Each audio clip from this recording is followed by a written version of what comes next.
Hello friends, कैसे हो आप सब।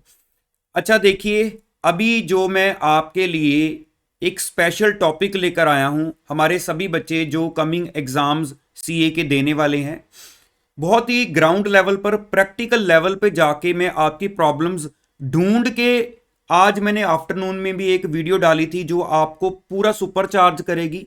पूरा आपके ग्राउंड लेवल पे जाके मैंने डिस्कशन की थी। अगर नहीं देखी है तो याद से मैंने लिंक डिस्क्रिप्शन में भी दे दिया है, देख लेना। कोशिश यही रहेगी कि रोज आपको नया कंटेंट और वो कंटेंट मिले जिस प्रॉब्लम को आप पर्सनल लेवल पर फेस कर रहे हो, जिस वजह से एग्जाम में जाके कई बार हम क्लियर नहीं हो पाते। तो ये जो आप बोर्ड पे मैंने थोड़ी कुछ इंपॉर्टेंट इंफॉर्मेशन नोट की है, ये भी मैंने स्टूडेंट्स के पर्सनल लेवल पे जाके ये प्रॉब्लम फेस की है। देखो होता क्या है कि जब ये फाइनल टाइम पीरियड हाथ में आना शुरू होता है, कि जब हम सब्जेक्ट्स को वाइंड अप करना शुरू करते हैं, तो मान लो ये जो सिचुएशन मैंने बनाई है, बहुत सारे बच्चों की ये पोजीशन होती है। फॉर एग्जांपल कि आप चाहे सीए इंटर के हो, फाइनल के हो, कोई मैटर नहीं करता, एक ही बात है। मतलब मेरा पर्पस दोनों के लिए सेम है। देखो मान लो बच्चे का जो पेपर नंबर 1 है, ठीक है, पेपर नंबर 1 है, सपोज कर लो, उसकी प्रेपरेशन एक तरफ मैंने लिखा है वीक, एक तरफ मैंने लिखा है स्ट्रॉन्ग। तो जितनी ज्यादा ये लॉन्ग आपको लाइन नजर आ रही है, इट मीन्स उतनी ज्यादा प्रेपरेशन स्ट्रॉन्ग है। वीक से जितना मैं आगे बढ़ूंगा, तो एक बच्चे का जिसका मान लो पेपर 1 है, तो ये समझ लो उसका ये काफी ज्यादा प्रिपेयर हुआ है, ठीक है। पेपर 2 उसका, लेकिन अभी ये देख लो ये वीक है। उसके बाद पेपर 3 है, उसमें वो मान लो थोड़ा स्ट्रांग है, उसको लग रहा है कि ठीक है। लेकिन पेपर 4 अभी उसका काफी ज्यादा वीक है।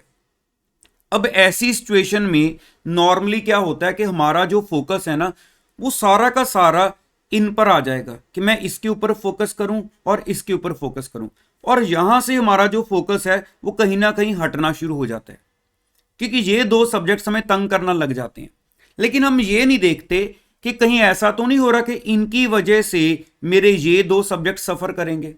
क्योंकि उस वक्त हमारे माइंड में देखो, अगर जिन बच्चों ने थोड़ा सा वो स्ट्रेटजिक मैनेजमेंट सब्जेक्ट को पढ़ा हुआ है, अगर मैं आपको थोड़ा सा आइडिया दूं, आपने पढ़ा होगा या कहीं ना कहीं सुना होगा, टॉप लेवल स्ट्रेटजीज होती हैं, ठीक है। मैं बहुत इन डेप्थ तो नहीं जाता, चलो सब्जेक्ट के जिन बच्चों ने अभी नहीं पढ़ा, मान लो जो इंटर के ग्रुप 1 को तैयार कर रहे हैं, 2 को भी नहीं पढ़ा, मैं इसलिए कॉर्पोरेट लेवल, बिजनेस लेवल क्या होता है वो बातें नहीं करता, सिंपल बात करते हैं। मान लो टॉप लेवल स्ट्रेटजी है, टॉप लेवल की जो स्ट्रेटजी होती है उसको अचीव करने के लिए हमें नीचे वाले लेवल पर, मान लो मैं बोलूं फंक्शनल लेवल, वहां पे भी स्ट्रेटजीज होनी चाहिए। हमारा फोकस टॉप लेवल पे रहता है कि मेरे को टोटल स्कोर मिनिमम 200 चाहिए पास होने के लिए। कभी हम इंडिविजुअल लेवल पर आकर देखते ही नहीं कि मेरा पर सब्जेक्ट क्या स्कोर आने की मेरी को उम्मीद नजर आ रही है। और जब रिजल्ट आता है ये 200 लाने की कोशिश में, हमें लगता है कहीं ये दो पेपर 2 और 4 जो मेरे वीक हैं ये मुझे फेल ना करवा दे। तो जो रिजल्ट आता है, तो मैंने जस्ट एक आइडिया लिखा है, क्योंकि मैंने बहुत बच्चों का ऐसा रिजल्ट देखा है जिसमें मैं अच्छा जा रहा था उसमें 58 आ गए, जिसमें थोड़ा वीक था वो 40 तक पहुंच गया, जो थोड़ा अच्छा था वो 45 तक है, जो ज्यादा वीक था वो मैं 39 तक ही ले पाया। स्कोर आया 182 और मेरा ग्रुप रह गया। पहले फोकस था ना, मतलब हमें पहले ज्यादा चाहिए होता है, जितना ज्यादा चाहिए होता उतनी हम हार्डवर्क नहीं करते, जो एक काफी केसेस में ऐसी सिचुएशन होती है। कम हमें पसंद नहीं है, ठीक है, मतलब ज्यादा, जो जितना ज्यादा चाहिए उतना हार्डवर्क नहीं लग पाता। अब उसके पीछे बहुत सारी वजह हैं, रोज आपके साथ डिस्कस करूंगा। कम मुझे पसंद नहीं है, लेकिन इन बिटवीन, अब जैसे सपोज कर लो कि बाद में जब रिजल्ट आता है तो हम देखते हैं कि जहां पर 58 आए हैं, हर जगह से सलाह लेके कि क्या मैं रीचेकिंग के लिए अप्लाई कर दूं, हो सकता है इसमें एग्जाम्शन ही आ जाए, हो सकता है मेरा ये पेपर निकल ही जाए। अब मुझे सच सच बताना, सभी बच्चे जो मेरी वीडियो को देख रहे हैं, कमेंट करके कि ऐसा अगर किसी बच्चे का रिजल्ट आएगा आप क्या सजेस्ट करोगे। मैं ये नहीं कह रहा कि किसी बच्चे के साथ ऐसा हो, मान लो किसी का आ गया ऐसा, क्योंकि देखो ये इस लाइन में सबको पता है प्रैक्टिकली क्या होता है ना, रिजल्ट में बहुत कुछ फेस करना पड़ता है, हम लोगों ने भी किया है। अगर ऐसा आएगा तो आप अपने फ्रेंड को क्या सजेस्ट करोगे कि 58 वाले के लिए तुम रीचेकिंग के लिए अप्लाई कर लो, हो सकता है 60 आ जाए। इट मींस बाद में भी तो मैं सोच रहा हूं कि चलो ग्रुप नहीं क्लियर हुआ, क्या आप इसके लिए रिकमेंड करोगे कि अप्लाई करके देख लो, हो सकता है 60 आ जाए? नहीं, नॉर्मली इसके लिए सजेस्ट करोगे। तो बाद में हम देख रहे हैं कि शायद उसमें 60 आ जाए तो अच्छा होता, लेकिन पहले नहीं मैंने सोचा कि बाई चांस मेरा ग्रुप ना क्लियर हुआ जिसमें मैं 60 ला सकता हूं, उसके ऊपर रोज फोकस करूं, कम से कम उसमें तो 60 आ जाए। क्योंकि पहले मुझे ये बात अच्छी नहीं लगती कि माइंड एक्सेप्ट नहीं करता कि नहीं नहीं नहीं नहीं मेरा पूरा ग्रुप क्लियर होगा।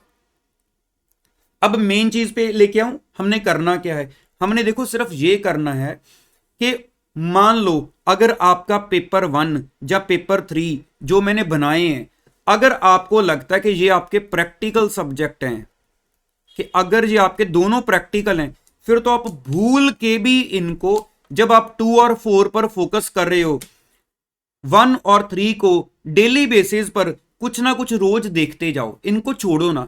क्योंकि प्रैक्टिकल है, आप रोज देख सकते हो, कभी किसी चैप्टर का कोई क्वेश्चन देख लिया, कभी कोई फॉर्मूला देख लिया, तो आप उनके साथ टच में रहोगे तो आपको फोकस उनसे हटेगा नहीं। आपको पता लगेगा कि मैं 2 और 4 पर फोकस कर रहा हूं तो वो मेरे वीक जाना शुरू हो गए हैं, मैं उनको जरा ध्यान में रखूं। क्योंकि जैसे ही उन 2 से फोकस हटा, जो वीक है उनको स्ट्रांग बनाने के चक्कर में वो आपके नीचे आना शुरू हो जाते हैं, जिस वजह से रिजल्ट वाले दिन हम ये चीज देखते हैं कि यार एग्जाम्शन ही आ जाती। तो इसलिए आप सभी जिनको लग रहा है कि मेरे 4 पेपर सेम लेवल पर नहीं चल रहे, या मेरे 8 पेपर सेम लेवल पर नहीं चल रहे, किसी में मैं बहुत ज्यादा अच्छा जा रहा हूं, किसी में मैं बहुत वीक जा रहा हूं, तो आप एक काम करना, आप ना एक कॉपी लेकर, अब मैं आपको पूरे एक डीप लेवल पे जाके स्ट्रेटजी बता रहा हूं, आप एक कॉपी लेना, कॉपी के मान लो 4 अलग अलग पेज पर आप क्या करना, ऊपर लिख लेना सब्जेक्ट का नेम, आपका जो भी सब्जेक्ट का नेम है, ठीक है, ऐसे आप अपने सब्जेक्ट का नेम लिख के वहां पर आप अपने चैप्टर्स के नाम लिखना। इसको टाइम वेस्ट ना समझना, ये बहुत काम की चीज है। अपने चैप्टर के नाम लिखना, फिर यहां पे आपका दूसरा सब्जेक्ट जहां पे चैप्टर्स के नाम लिखो। अगर तो आपको लगता है कि आपको चैप्टर के अंदर पता है कि ये चैप्टर मेरा स्ट्रांग है, ये मेरा वीक है, ये वीक है, ये स्ट्रांग है, इस हिसाब से उनकी बाइफर्केशन बना लो। स्ट्रांग वाले कर लो अलग, वीक वाले कर लो अलग। अगर आपको लगता है कि मैं इतना ज्यादा नहीं दिमाग चला सकता, तो एक सिंपल वे होता है, जो आपके स्मॉल चैप्टर्स हैं उनको अलग कर लो, जो लेंथी चैप्टर्स हैं उनको अलग कर लो, ताकि आपको पता होगा ये लेंथी वाला है, इसको मैं रोज कितना टाइम लगाऊंगा ये कंप्लीट होगा, ये स्मॉल वाला है ये मेरा जल्दी रिवाइज हो जाएगा। तो इस हिसाब से मैं अभी आगे रोज आने वाली वीडियोस में आपको बहुत सारी स्ट्रेटजीज देता रहूंगा, जिसके साथ ये चीजें आपकी प्रैक्टिकली कैसे अप्लाई होनी है। अगर तो आप कर पाए तो ठीक है, अगर नहीं कर पाए तो मैं आपको इन चीजों पर गाइड करूंगा। लेकिन एट लीस्ट आप एक बार इस देखो, जैसे हम पढ़ते नहीं है कि इस चीज को ये बेस ले तो चार पार्ट्स में डिवाइड किया जाता है, ये वाला बेसिस ले तो 3 पार्ट्स में डिवाइड किया जाता है। ये मैं आपको बेसिस बता रहा हूं। बेसिस क्या बता रहा हूं, कौन से सब्जेक्ट चैप्टर्स मेरे स्ट्रांग है, कौन से वीक हैं, ये एक बेसिस हो गया। कौन से चैप्टर बड़े हैं, कौन से छोटे हैं, ये एक बेसिस हो गया आपका। ऐसे आप अपने हिसाब से एक बेसिस बना लो कि जिस हिसाब से मैं इनको लेके चल सकता हूं, उस हिसाब से चैप्टर्स की कैटेगरी कर लो। इसके साथ क्या होगा, आपके पास आपका जैसे माइंड काम करता है ना, उस हिसाब से आपके पास आपकी कॉपी रजिस्टर पर आपके 4 सब्जेक्ट हैं, 8 हैं, उनकी एक डिटेल आ जाएगी। और कुछ नहीं करना, जो सब्जेक्ट्स आप नहीं देख पा रहे हो शाम को वो कॉपी खोल के बैठ जाओ। जो छोटा चैप्टर है उसको देख लिया, जिनको आप सब्जेक्ट को भी रोक रहे हो, या जिसका जो इजी है उसको देख लिया। तो इसके साथ क्या होगा कि आप आधा घंटा, 1 घंटा, आधा घंटा, 1 घंटा रोज उनके साथ टच में रहोगे ना, तो इतना श्योर है बाई चांस अगर ग्रुप का टोटल नहीं बनता तो आपकी एग्जाम्शन पक्की है। हो सके आप देखो, ये नहीं है कि एग्जाम्शन पर फोकस करने के लिए मैं आपको सजेस्ट कर रहा हूं, मैं ये बिल्कुल नहीं कर रहा। मेरा फोकस भी यही है कि आपका ग्रुप पूरा क्लियर हो। लेकिन फिर से बोलूंगा, अगर आपकी कॉर्पोरेट लेवल स्ट्रेटजी आप अचीव करना चाहते हो तो पहले फंक्शनल लेवल पे आके सारे काम ठीक लेवल पे होंगे, तभी तो कॉर्पोरेट गोल्स पूरे होंगे। आप ऊपर वाले लेवल पे स्ट्रेटजी बनाते रहो जी, मेरे को 200 चाहिए, 200 चाहिए, 200 चाहिए, तो अंदर वाले सब्जेक्ट्स बोलेंगे भैया काम मेरे ऊपर करो। काम मेरे ऊपर करोगे तो वो स्ट्रेटजी अचीव हो जाएगी। तो अंदर वाले लेवल, ग्राउंड लेवल पे आके काम करना शुरू कर दो, आपका टोटल 200 स्कोर है वो पार हो जाएगा। ठीक है, तो आज ही कोशिश करना, टाइम ना वेस्ट करो अपना के चलो ठीक है कोई बात नहीं देख लेंगे। रात को सोने से पहले आधा घंटा जो मैंने आपको चीज बोली है अपनी कॉपी पर बना लो। कई बार क्या होता है, मैं सोचूंगा यार वही बुक के बाहर नाम लिखे हुए इंडेक्स, वही मैं कॉपी पर टाइम वेस्ट कर रहा हूं, एक सब्जेक्ट के लिखे बाकी 3 के छोड़ दिए। देखो 10 मिनट लगा के एक के लिखे, जब बाकी के छोड़ दिए, नहीं लिखता हूं, वो नहीं लिखने वाले टाइम में तो मैंने फोन ही चलाना है, इंस्टाग्राम ही देखना है, तो बेटर है थोड़ा सा अपना ये जो लास्ट मंथ रह गया है इसके ऊपर जरा मैं ज्यादा फोकस कर लूं, मैं ज्यादा टाइम डिवोट कर लूं। तो इसलिए मेरी तो हर वीडियो में आपको यही सजेशन आएगी, हर वो कॉर्नर पकड़ूंगा जहां से एक एक नंबर आपके अकाउंट के अंदर जाना शुरू हो जाएगा। और वो हर एक नंबर, अभी एग्जाम को हमारे पास 1 महीने से ज्यादा का टाइम पड़ा है, तो अगर मेरी रोज की 1 या 2 वीडियो आपके अकाउंट में एक एक 2 2 नंबर भी डालती रही, तो आप सोचो 170 वाला बच्चा भी पास हो जाएगा।